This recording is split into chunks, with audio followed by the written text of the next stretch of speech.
Let me say, first off, to everybody, thank you all for being here. One of the things that is great about Phillips Brooks is the community that we have, and a school really succeeds based on the engagement of all of the participants in the community, the student, the faculty, and importantly, the families. So I want to thank everybody for coming here out of your busy lives to talk about things that are going on at the school and hit a few of the highlights. So I'm Mike Wyatt. I'm the board chair. This is my last year on the board. I had all three of my children go through Phillips Brooks from ELC through the 5th grade. I've now got an 8th grader, a 10th grader, and one who's a freshman in college. So life proceeds from here through great levels of advancement. I also want to just briefly ask all of our other trustees who are in the room to stand up so you can see who's here. So just please stand up and give a hello. Thank you all for coming, and I think it's really important to make sure that you all know who's on the board, and these are, I think, great opportunities for you to connect with folks on the board for things that you want to hear or that you want to say. And I encourage you to connect with everybody. In terms of the agenda for tonight, great. So 3 things. We're going to start with a presentation from Andrew Housser, who's the chair of our finance committee on the board. I'm going to make a few remarks, and then we'll turn it over to Scott for some keynote thoughts about things going on. So thanks, everyone.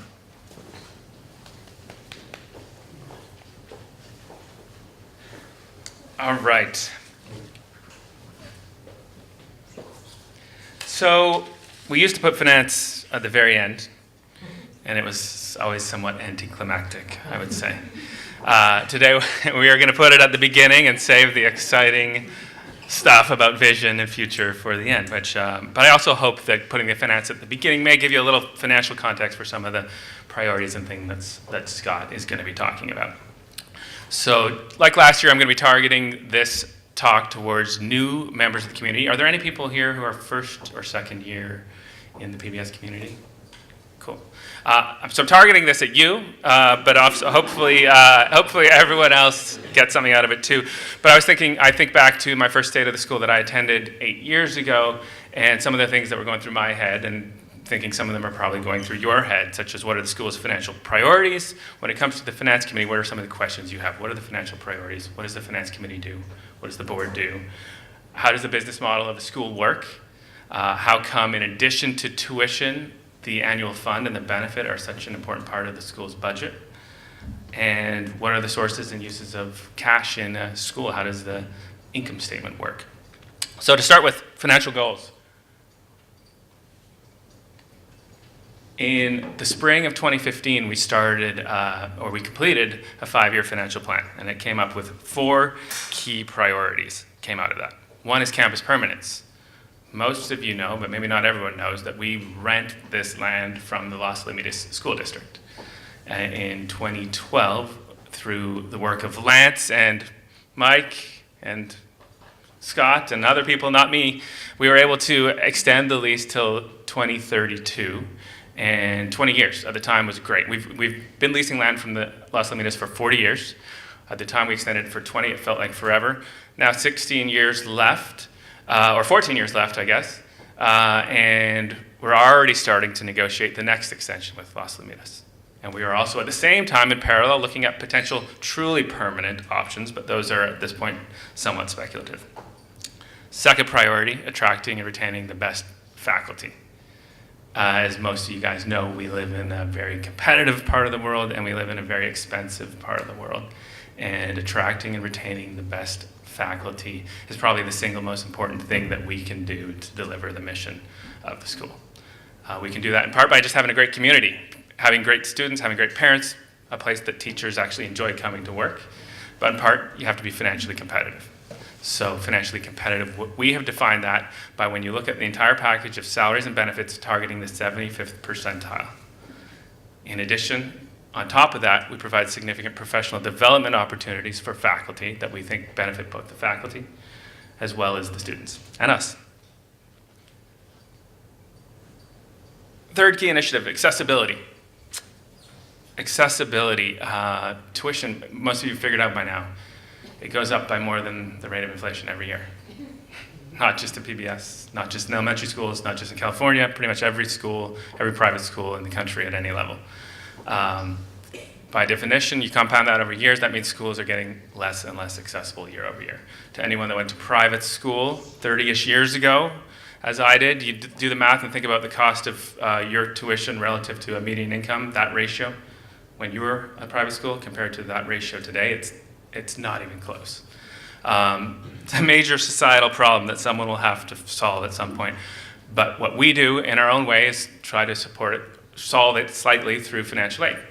When I first joined the board, 7.2% of gross tuition was credited back to the community in the form of financial aid. That helps with accessibility, it helps with diversity. We've increased that gradually over time to 9.5% this year and a budget of 10% of gross tuition in financial aid next year.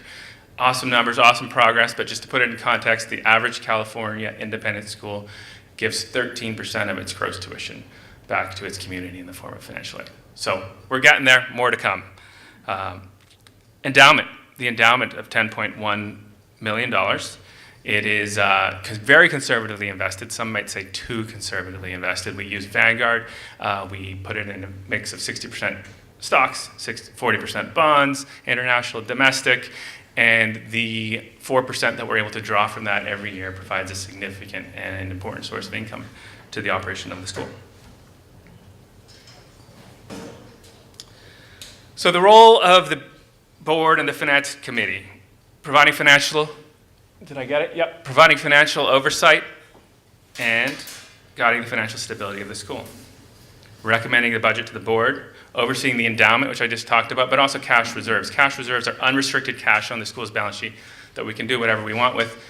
For those not necessary for the operations of the school, we also invest those with Vanguard through a different mix, 40% stocks, 60% bonds, even more conservative.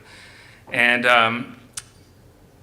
recommending tuition adjustments, approving compensation scales, and the last bullet is probably the most interesting, is helping the administration prioritize and understand the financial impacts of resource allocations. Schools are very different from most private sector businesses in a lot of ways, but in this way, very similar. There's more things you want to do than you have time or money to do. So how do you prioritize the allocation of time, the allocation of money? We would love to do everything. We'd love to be 13% financial aid. We'd love to do more program. We'd love to do more professional development. We'd love to invest more in facilities, but you can't do everything. How do you prioritize what are the top priorities of the school? And I think that's going to be a topic of Scott's in the latter part of today. I do want to say that Scott does an incredible job of representing your interests, of representing our interests, by always advocating to invest our resources in today's program, in today's faculty, in today's facilities, in today's professional development, by going to the finance committee and saying, hey, the parents are paying tuition for their kids today, so let's invest the money in the education today, not save it in some slush fund. Scott's been a great advocate for that.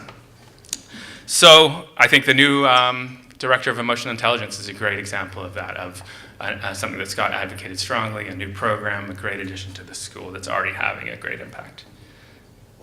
So on to the business model of a school. I said this last year, but I think it's important for people to understand because it goes directly to this accessibility. Why does tuition go up more than the rate of inflation every year? It doesn't make sense. And the fundamental problem with the business model of a school is that unlike in a private sector you have inflation, costs are going up, you have new investments in research and development and technology and facilities, and how do you make that model work is you get more efficient every year. If you're a manufacturing company, you're going to churn out more widgets per employee every year. If you're a servicing company, you're going to service more customers per employee every year. You can't get more efficient in a school. You don't have that lever. Why? Because efficiency in a school would be more students per teacher. That would be more students per classroom. That would be the definition of efficiency in a school. And nobody wants that, I don't think. Teachers certainly don't want it. Board doesn't want it. Parents don't want it. I don't think students want it. So, and schools aren't alone in having this inherent business model problem. You see it in healthcare. You have, it takes about the same amount of labor to fix a cast today as it did 20 years ago. Same amount of nursing hours to do a procedure today as it did 20 hours ago. You see it in the performing arts. It takes the same amount of musicians to perform a symphony today, about 100, as it did 100 years ago. So what you see in those businesses that have this problem of inability to get more efficient is you generally see that they get significant help from their communities to make the model work. You see it in nonprofit hospitals, you see it in the performing arts, and you see it in schools, in private schools in particular. And in that respect, we are incredibly, incredibly lucky. Last year, we had annual fund participation from 100% of our parents, from 100% of our board, from 100% of our faculty, and 100% of our staff. And in addition to that, we had record attendance at the benefit and record funding in the fund of student needs. So Scott and I and Mike and the board want to just take a moment to say thank you guys to the community for the incredible support that you guys do to make this model work. Yeah, let's give a round of applause.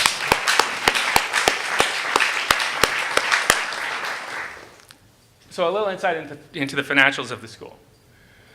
Revenue last year, rounding, we'll call it $11.1 million. 91% of that came from tuition, annual fund, and benefit. 12% alone came from just the annual fund and the benefit. 12% of the revenue of the school. Literally could not deliver the same quality of education that we deliver without that support. So 11.1 million. The expenses of a school, 11.1 million. And the punchline here is not that we made $4 billion more than Uber last year.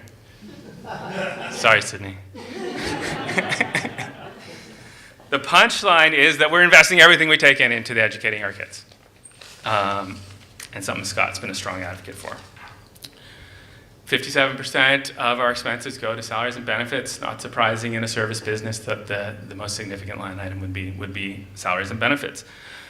Next biggest, buildings, depreciation, rent, repairs, 25%. That's more than you typically see in a school like ours. Why? Because we pay rent. Typically in a typical school comparable to ours that owns their land, you would see that percentage be much lower, but you'd see another line item pop up, which would be interest expense, because a lot of their land and buildings would be financed with debt.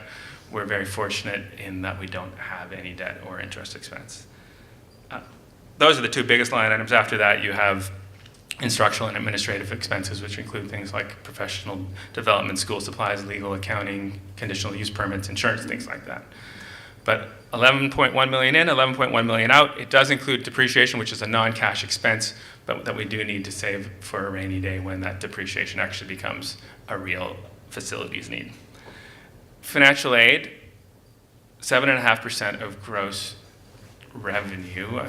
Someone out there is thinking, didn't I just say it was 9.5%? It is 9.5% of gross tuition. Tuition's only part of revenue. So 9% of tuition is how the industry benchmarks it, but 7.5% of gross revenue, 9.5% of tuition is our financial aid this year. So to sum it up, the business model of a school is challenging, but led by PBS, led by Scott and his amazing team, amazing faculty, an amazing community that draws high enrollment, and the incredible support of our community, we make it work very well. That's it. I have time for a few questions if anyone has anything.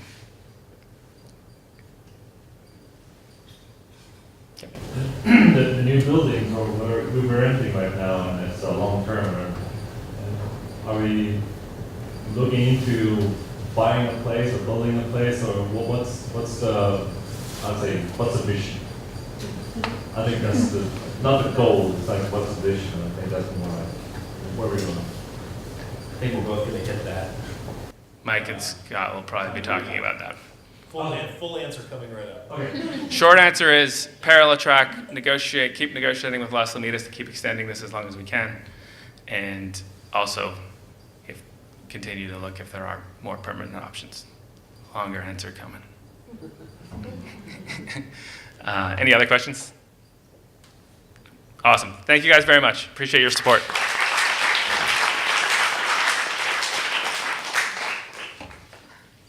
You didn't have to wait long for the answer. I want to say one thing before I get to that comment, though, which is there are two banners up on the wall that are important for the school leadership and for the board.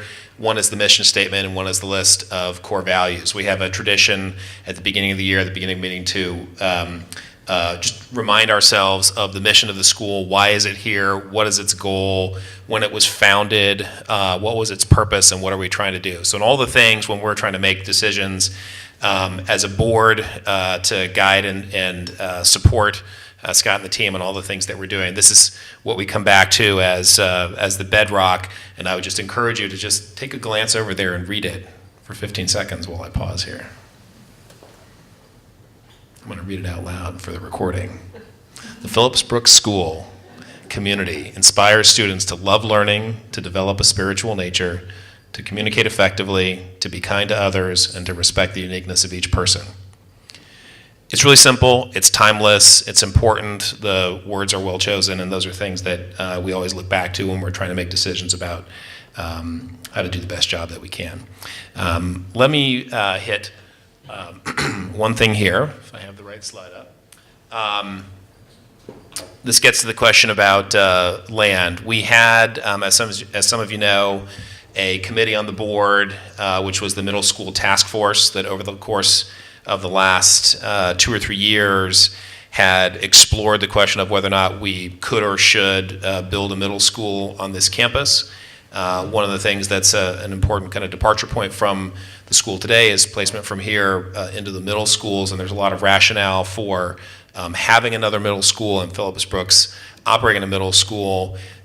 We think that we could do that in a way that is very consistent with the mission, and the mission can be applied very well to 6th through 8th grade, and that's something that the board has spent a lot of time on. It's been a priority topic. One of the things that we've looked at in terms of feasibility is, could we do that here, and could we do it now? We looked at a lot of pros and cons. All these things are always complicated issues. The net conclusion of that was doing it here now with the space that we have, the land that we have, and the rent situation that we have with the school district makes it unattractive to do it here now. I think under a range of other sets of conditions, in a different spot, under a different lease scenario, that's something that could be revisited, but that was a conclusion that we came to. That's point number one. Corollary to that is we have a fantastic opportunity here at the site that we have to continue to invest in the program, some of which Andrew has alluded to and which Scott will allude to. We think there are many opportunities to improve upon what is done here. We think we have a great school that we're all very proud of. Everyone who's in the community is a contributor to that community, but there are many, many things that we could do better. We do think this is a unique and very attractive site that people who have been here and who have sent their kids here love and have a great fondness for. It's a very unique physical space and creates many opportunities. So that's one of the set of things, I think, to hit your question about what has the board been thinking about, what have we concluded, and what are we focused on right now. This, I think, is the encapsulation of several years of work. I'm going to turn it over to Scott to expand on some thoughts, and then we'll come back to further Q&A at the end.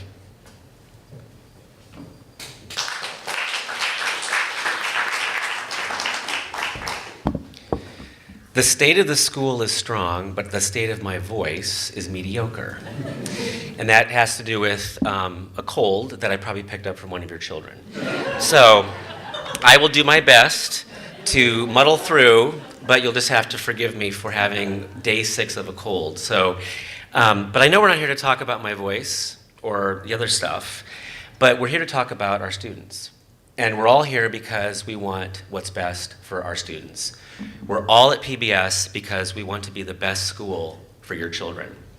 We must spark in them a lifelong love of learning. We must spark in them intellectual vitality. We need to equip them for a fast-changing world where problem solving is sorely needed. Our students are at the center of everything we do, whether it's teachers thinking about the curriculum, or admissions decisions, which went out today, or volunteers that are assuring our annual fund is strong. I've experienced this child-centered focus at PBS for 7 years, and I'm proud of it. So tonight, I will discuss our vision for the future. It has students right in the center.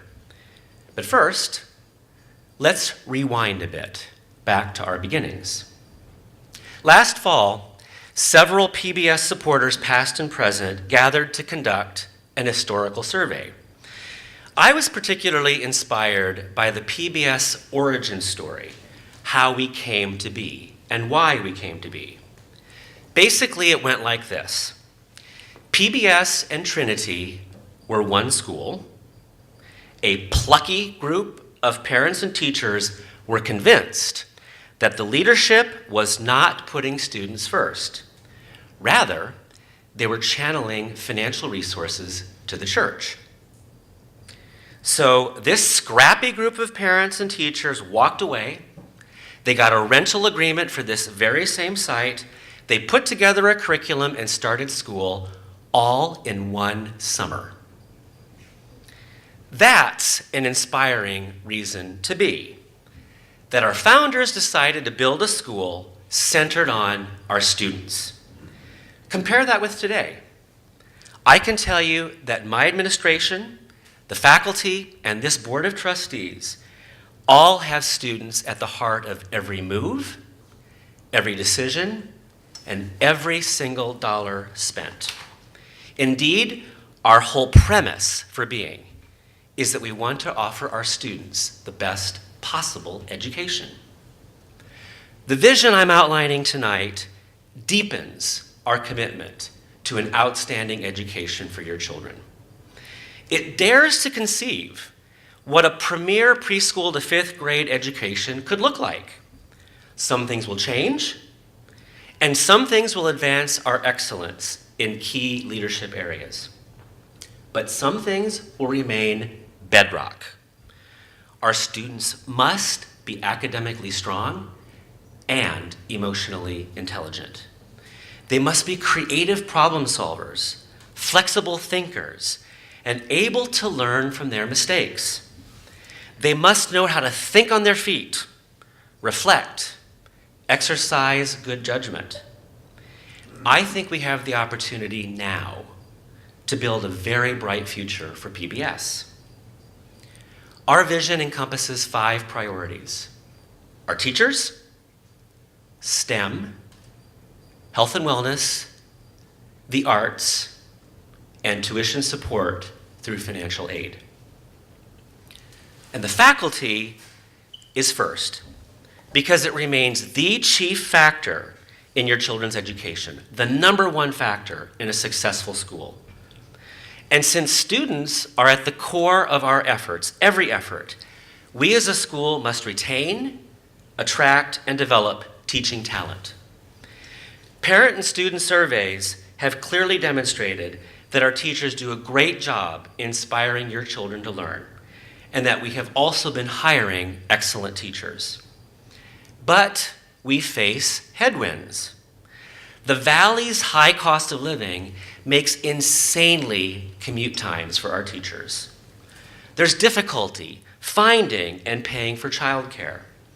There's high student loan levels that our faculty come to PBS with. These are just a few challenges, and we have witnessed the effect of these challenges in lower PBS faculty tenures. What's worse, we don't see these trends abating in the foreseeable future. So we're taking action. We have ideas in our vision to ensure that we keep and retain an outstanding faculty. First, compensation incentives geared towards retention. Second, in-house training and mentoring for those interested in becoming leaders at the school. Third, we want to expand our resources for faculty professional development. And fourth, I'd love for us to endow this new, unique curriculum deep dive program so that this faculty-driven review process becomes a permanent program at the school. The better we build our educational program, the better we are at hiring talent, because the best teachers want to teach at the top schools.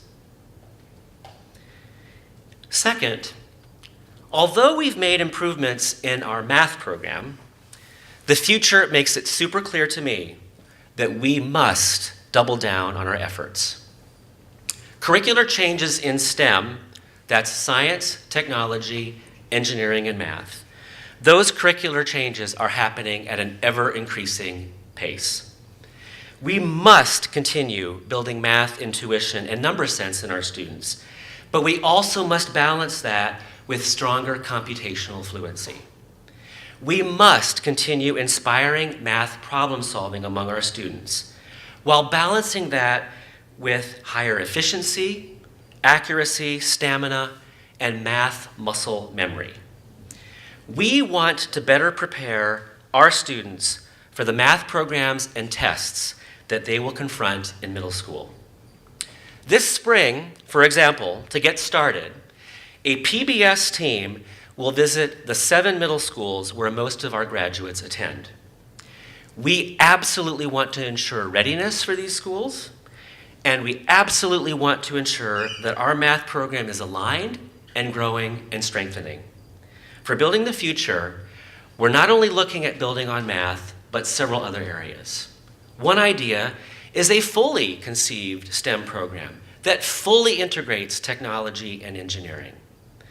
Second, we've thought about adding an advanced math program. Maybe we could call it REACH. It allows ready and interested students to reach beyond the core curriculum in math. We could organize REACH teams to participate in national clubs and competitions. We've thought about a PBS distinctive engineering design process that represents the new generation of design thinking and makerspaces, not the old generation. We also want to bolster test-taking skills and standardize test-taking skills with a PBS designed program. I want to assure you that we will make sure that our students are ready for test-taking requirements in middle school and ready for the realities of the competitive middle school process. Our third priority is really a balance to the academic rigor of STEM by looking at a priority of health and wellness. We already have a new emotional intelligence director, in part because we see stress and anxiety in middle and high schools remaining a problem in the future. We know that a strong emotional intelligence program will equip our students with tools to address the pressures they will face in middle school and beyond. This is really important to us. So one of our first endeavors will be to endow our emotional intelligence program so that it is a permanent and distinctive part of the PBS curriculum. I also think we could build a PBS-led network of schools focused on emotional intelligence. This will expand our access to cutting-edge research and practices in reducing stress and anxiety. In addition, we know that exercise and athletics help students thrive academically. It supports and strengthens their well-being. Unfortunately, our own facilities today hinder our progress on this priority. So I propose we build an athletic center with space to teach. Jim, you want to write the first check? Okay, all right. We have a gift right here before he leaves. Yes, so we'll build this athletic center with the help of Jim and Farah because we want to have space for healthy competition, to encourage team sports, and even possibly host our own games on campus, not off campus. It's also clear to me that if we had our own cafeteria, we could have a comprehensive nutrition education program here at the school. Here, good eating habits could be woven into the curriculum, as well as allowing us to serve our own healthy lunches. And yes, a healthy, free daily lunch is a great teacher retention tool. So we have faculty, STEM, health and wellness, and fourth, fine and performing arts. The arts are our fourth priority. We want our students to think like and be artists. And did you know this? Creative expression through the arts is essential to building child development and emotional intelligence. So here's what I propose in this area.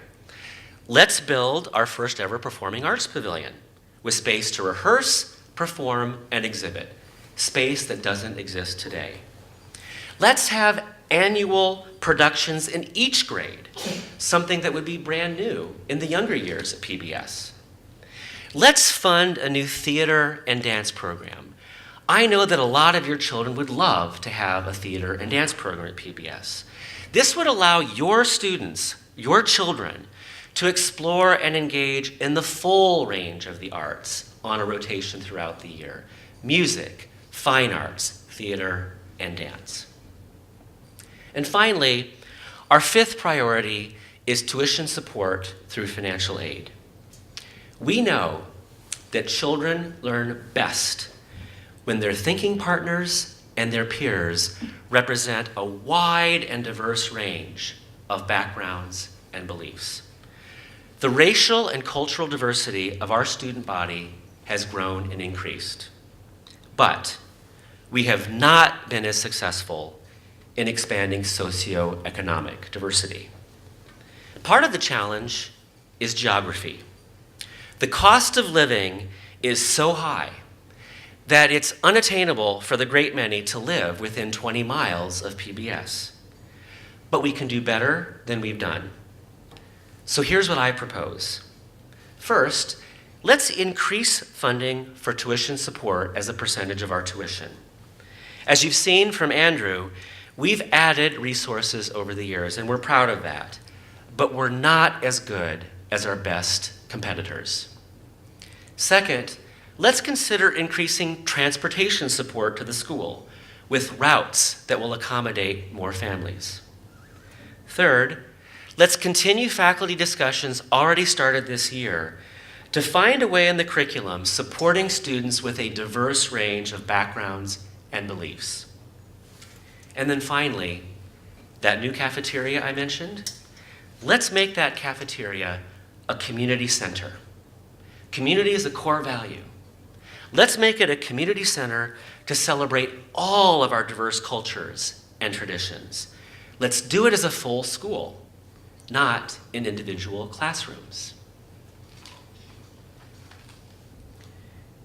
I hope this vision sounds ambitious. It should, because it's all about our students. We want our vision to be worthy of our great school. And we know it all can't happen at once, but it can happen. Over my 7 years at PBS, I have witnessed unbelievable generosity of spirit, time, engagement, opinions, and treasure. You are a truly inspirational group of people. This community is capable of doing amazing things. And with our students as the center and motivation for everything we do, I remain as confident as ever that we will continue to offer the best education for your children. I am confident that together we will fund and enact this vision. For some of the priorities in our vision, we're already down the path. Some of what I've talked about tonight are what we would call dreams. So here's my call to action. Dream big for our students. Think big for our students. Thank you.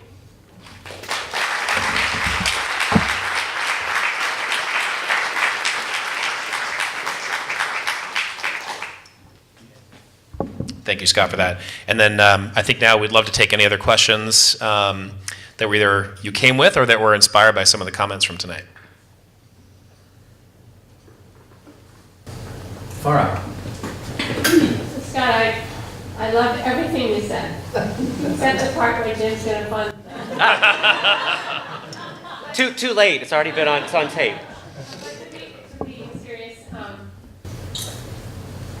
it's, vision can get lost over time, so it's very important to have deliverables within a 12 to 18 month time frame.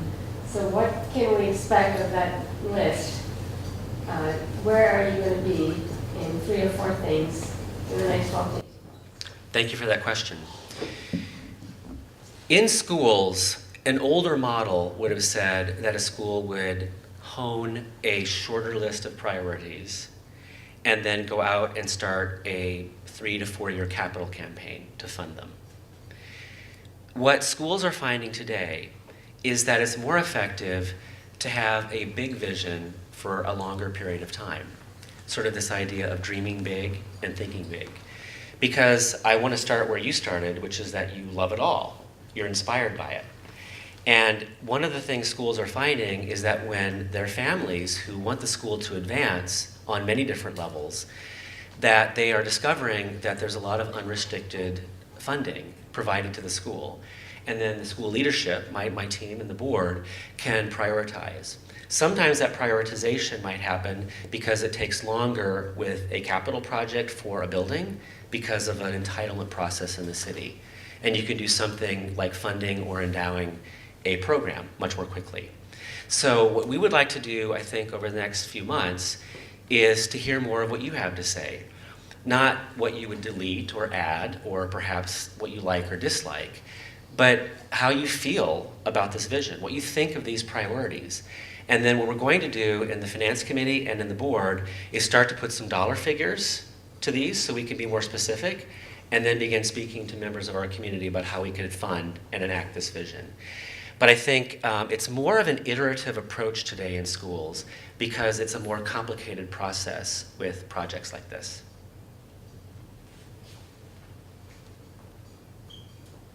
The other way it can work for actually is someone might step forward like Jim.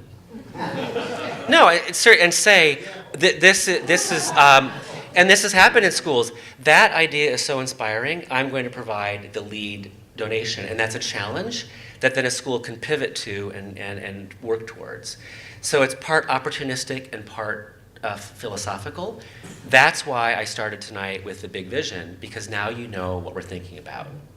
But I will say, I mean, and just to follow, there's some things that are huge capital Yes. programs.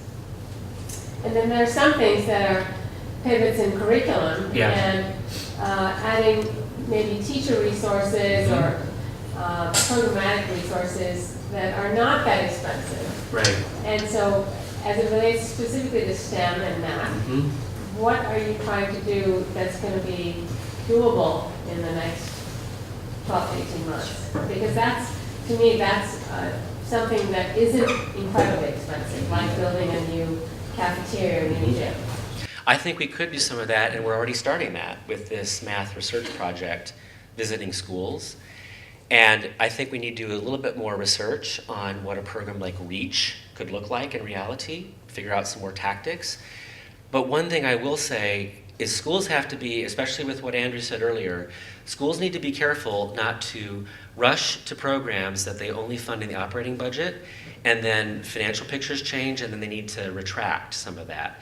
So this is why I talked a lot tonight about permanent funding, because if you endow something and you can ensure that it stays in place over the longer haul, that's the way to make sure a program doesn't come and go, but actually takes root and really makes an impact. So I think there's a lot we can be doing in the interim while we're figuring out how to fund it more permanently. Teamwork. Does the vision, are you, especially for the athletic facility, does it necessarily entail land acquisition, or are you thinking about, we have enough space already here? We have 5.5 acres right here, right now, which is a large space if you're a school in the city where they have their recess spaces on roofs. Have you seen that? So, in other words, we sort of have a richness of space, but we have become accustomed to it. But some of the things the faculty has been talking about with my team is that with some sharp reorganization of the space, we could actually put these spaces here. One of the ways that we're thinking about it is, and it's fascinating to me, that we have rather large playground spaces, and some of them extend into spaces that go into corners of the campus that are really quite unused. So this would be capitalizing on unused space and reorganizing the space a bit better, so that we scope, for example, a kindergarten and first grade playground area for the size of those children rather than these big structures that might be overwhelming to them. So there's some really important new research out there about playground spaces, recess spaces, and we would like to contain that a bit more, which would also, I think, hit a request from the survey that we really sort of hone in on what's happening at recess, which is where some of the stress and anxiety can happen, even at this age. And I just think we have too much space to cover in some ways.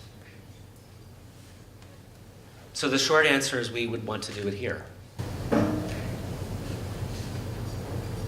Jim. You probably couldn't get this, but bar coaches, CEOs, so she's able to come up with these good questions. Question for you on lease. How would you evaluate the current lease relative to what you would get at market if you were to do it new today? And how does the discussion around the extended lease relate to the same market evaluation? I think that, number one, it's a unique property and we're a unique tenant. The school is very happy with us as a tenant, and we're very happy with them as a landlord. And it's been a 40-year partnership that's worked very well. The terms, I think, are comfortable for both us and for them. We feel it's expensive, but it's great land. We wouldn't want to be anywhere else. We don't have somewhere else that, if there was somewhere else that we'd rather be, we could just go be there. But this is a great spot. Fits very well with where the people are, what the physical facility is, the shared use of the fields, things like that. So what I can tell you is historically the lease rate has just kind of continued with an escalator over time and has really been on that same track over a very long period of time. And every time we've come together with the district, we've both looked at it. Maybe there's a little thumb wrestle that goes on, but basically we say, here's our starting point, it's good enough, and then we've continued with that set of terms. The term of the lease goes out another 14 years, so that's already agreed. There's not a need to revisit it in that time frame. But something even longer term is something that we would be open to if the district was open to it. So that's the type of thing that people are spending time on. Well, now, maybe I misunderstood what Andrew was saying about that was there already discussion? It's perpetual. It's a perpetual discussion. So, I mean, since the time we've been here, particularly as we have invested in the buildings that were in here, we built, the school didn't build. They're buildings that were here when we originally leased that we're still in today, and they're functional. And they're buildings that the Phillips Brooks community has built to improve the land here. It's one of the reasons that it's been such an effective partnership with the district, which is we've paid the lease, we've built these buildings, we've agreed on terms around that, and it's worked very well. It's hard to, plus the district it's a public entity, has different folks who lead it over time, and their views on what they want to do can change over time. And I think the long-term lease, the amount of funding that we provide to the district is really important to the district. It also gets used and deployed with educating other kids in the community here. So it's really one that's been very simpatico over time. Andrew, I would just add one quick note that in that history workshop I described in my talk, there was a lot of talk about site being a persistent topic on this school's mind from the very beginning. I would say that from what I've heard described, we have right now probably one of the most outstanding relationships with the district than we've had in previous years. And we're talking effectively, and we're talking a lot about a mutually long-term commitment. And I think they like us and want us here, and I think that's mutual from us. So the board and I do not sense stress. We would just like to have as long of a situation as we can. That's, I think, natural. Max? So Scott, we did the visits to the middle schools and getting some reconnaissance of how the PBS kids are doing in those schools. It'd be interesting to hear a little bit of feedback, what the schools are saying about the PBS kids. And also, what are some reflections that you and the administration had on the comments and thoughts that are out there? So we haven't done the visits yet. There, I spoke with each head from those 7 schools, and there was wonderful receptivity to do that. In fact, the heads at these peer schools love that we're embracing this and that we want to have these relationships. I think it's a two-way conversation. They, I hope, will learn something from us as well. So what we're trying to do, and Elizabeth Sanders is leading this effort, she's in the back. What we're trying to do is have these meetings happen in between late March and early May so that we can do just that, assess and analyze. And then in June, one of the topics for our curriculum deep dive program is math. A second is technology, and the third is Spanish. So having math and technology up this summer for review, I think, is perfectly timed. It will allow us to, I think, launch from what Farah's question was asking about. Susie. For like student safety and security, are there any like plans or anything about like maybe campus security or just like more like brush and hedges to like cover like playgrounds and stuff like that? That's not in like we're not to the specificity of a campus master plan yet, but I've talked with a couple other parents at the school about this. What we want to do is, when we're in the process of thinking about these new building spaces, to add that in. I want you to know that I think we have a robust security program at the school already. The good news is you don't see the cameras, but they're there, and we have a good camera system in place. And one of the things that school research will tell you is that one of the best security systems is community recognition. So the fact that I've got people like Mick and Ann and Bailey and others at the front hospitality center, Elizabeth and Leslie, who know everyone at the school, is probably the best security system because everybody gets asked and stopped to report themselves in. And we are the same when we have parents and others around campus, our teachers. And so that is something that I feel very good about here. And we also have a very robust lockdown system. But one of the things we'll look at when we figure out the campus master planning is what should our fences be like? What should our bushes and hedges be like? What should our camera and security system be like? And given that we're public space, we have to work with the district on what should our potential night patrols be like that would be different than what we do today.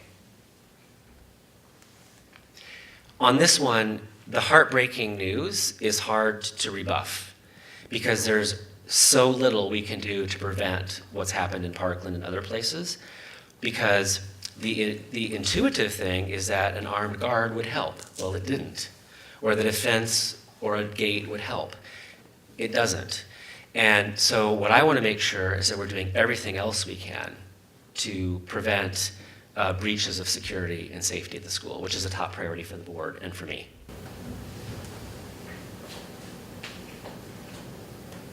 Robin. I have a question since it's timely that people receive their admissions decisions today. I was Yes. just curious how application rates and admission rates compared to the past year or two, and also given that I think people have about a week to Yes. make a decision, will the remarks from tonight, will it be clear to those like how they can access, I mean, will those be made available by video? Will you be alerting them that they can access that video too? Because I think they'd be very interested in this vision as they're weighing maybe multiple guesses from schools in this area. Thank you for that question. I'd love to call out Mita and Michelle, who are in the back, asleep from the very busy admissions processes that wrapped up. The good news is, just as the financial picture of the school is sound, our admissions trends are on the right trajectory, moving up. Our applications were up in double digits this year. Our selectivity ratio is coming down, which means we're admitting fewer of the applicants, which is both heartbreaking because we fall in love with these families and there's many qualified children, and how do you say no to a 2.5-year-old? But it's good in that we can find mission-aligned families with children who are ready. So we feel very good about the picture, and Mita does a great job with Michelle sort of asking families not only their perspective on the process, but where they also have applied. and so that she has a picture of what that's going to look like. And basically between now and that week's deadline, there's a lot of conversations that might be recruiting still. They might come to my office for a meeting or visit the school again for a revisit. So that will be happening. Michael's in the back, and a big shout out to him. He's the person who makes sure that everything gets recorded. And last year, I think we had 85 people attending State of the School and 110 who watched it online from the comfort of their living room. I said to my husband that I'm much better in the living room, better than in person, I guess, more interesting. So I don't know if that'll be true this year, but I think we can certainly make the text of my talk and the video available to families who may be thinking about joining the school. We did a new thing starting 3 years ago in late January. I can't remember if we got to it in time for your family.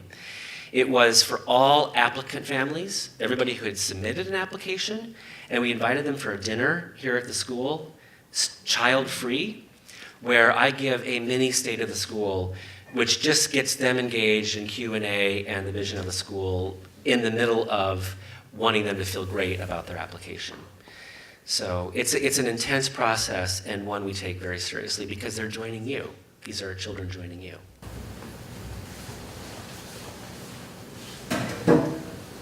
Earl. So, relative to raising capital for these capital projects, is there a campaign in place right now?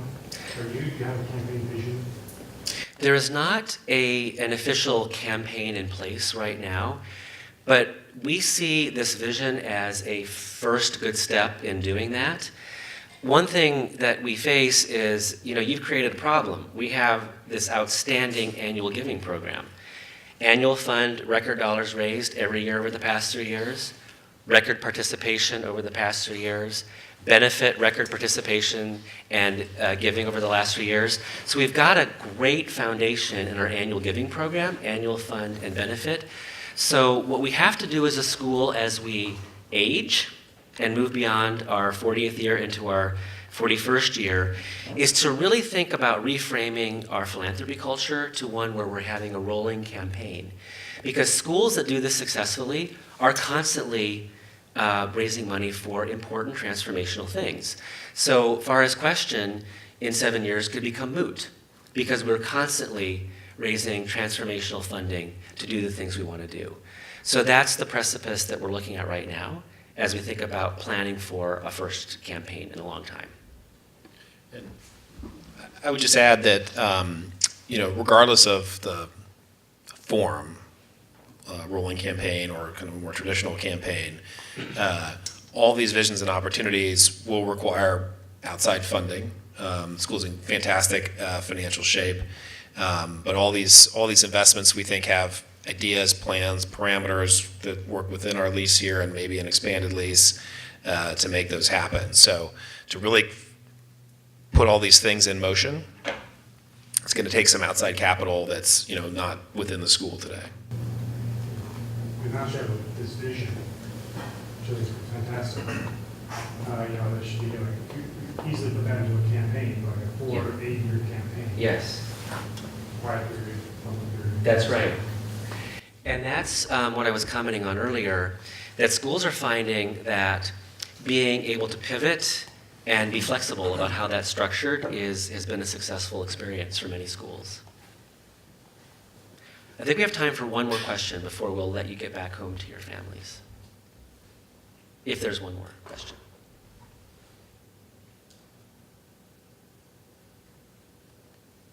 Katie. If you could have one of those things tomorrow. So Katie asked, of course, the question I shouldn't have let her ask. Like, what's the one thing tomorrow? It's hard to say because Farah has a good point that we could really embrace the STEM pieces quickly. But I actually also think, and could do that with some funding and some additional program resourcing. I also think that we sorely lack a gymnasium athletic center. We do. It rained a few times this week, and I saw Stan and Dave mitigating that in ways that are difficult. We, I think, have grown professionally as a school, and we've grown in size, and so that would be probably a space that's the most flexible to start with. So I probably would hedge by offering those two examples. But I like them all too, And so if you think big and dream big with me, we'll do it all in some time frame, right? I mean, that if we can do it, we should, because it's for the students. So I want to end by thanking Mike. I'd like to give him a round of applause.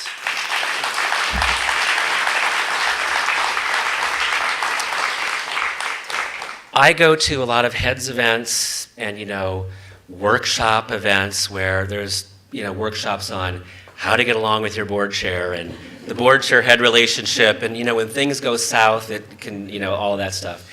What's really awesome about this board is I sense an outstanding partnership with them. And, Mike has been a trustee now for 6 years, board chair for 2. And to give that kind of service after your children are long gone is amazing. And so thank you, Mike, for your great partnership, helping us do this great work.